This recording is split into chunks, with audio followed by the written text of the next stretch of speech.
Rõdu ühel majal on iseenesest väga tore asi, kuid minu meelest siin meie Eesti kliimas natukene probleemne, sest sellist väljas olemise aega lahtisel rõdul praktiliselt tegelikult ei ole. Tulime oma kaamera ja mikrofoniga siia Lasnamäe Nõlvale, kus kõrguvad 3 õde, iseenesest väga ilusad majad, nendel on rõdud ja rõduklaasid olemas ja mis teeb selle maja eriti huvitavaks, need rõduklaasid maja nurkadel on kumerad.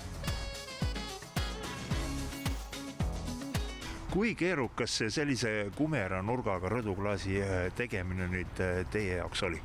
No, kuna see oli esmakordne töö sellise kumeraklaasiga rõduklaase teha, siis ütleme niisugune arendustegevus kestis umbes aasta. Aga räägime rõduklaasist natukene üldisemalt ka, et mis seisukohal te olete, et kas Eesti majade rõdud peaksid olema klaasitud või lahtised? No, mina arvan, et kuna Eesti kliima on suht Soome kliimaga sarnane ja Soomes on hästi palju rõdusi ära klaasitud, siis Eestis oleks mõistlik ka samamoodi teha. See annab rõdul viibimisele palju juurde, et ei ole nii külm ja tuuline. Üks asi on ehitada uued majad ja projekteerida sinna rõdu ja klaasitud rõdu. Teine asi on meie vanad nii-öelda magalarajoonid. Kuivõrd mõttekas on neid klaasida, neid rõdusid? No, meie kogemus on näidanud, et nende magalarajoonide rõdud, kuna nad on lahti olnud siin 30 ja 40 aastat, et nende rõdude betoon on juba üsna halvas seisukorras. Et kindlasti soovitaks majad või vähemalt rõdud siis ära renoveerida, vaadata betooni olukord üle ja lasta rõdud kinni panna, et siis saab neid veel võib-olla teised 40 aastat kasutada.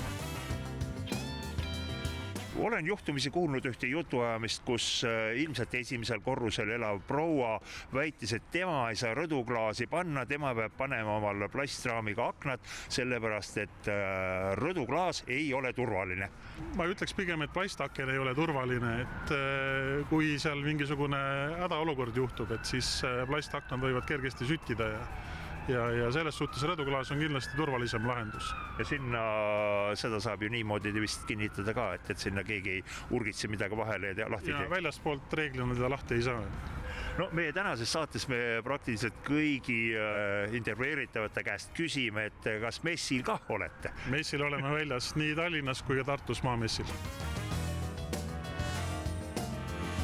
Ja teema lõppsõna on natukene seotud tänase niiske ja jaheda kevadpäevaga, et klaasitud rõdule tuleb kevad kindlasti kiiremini.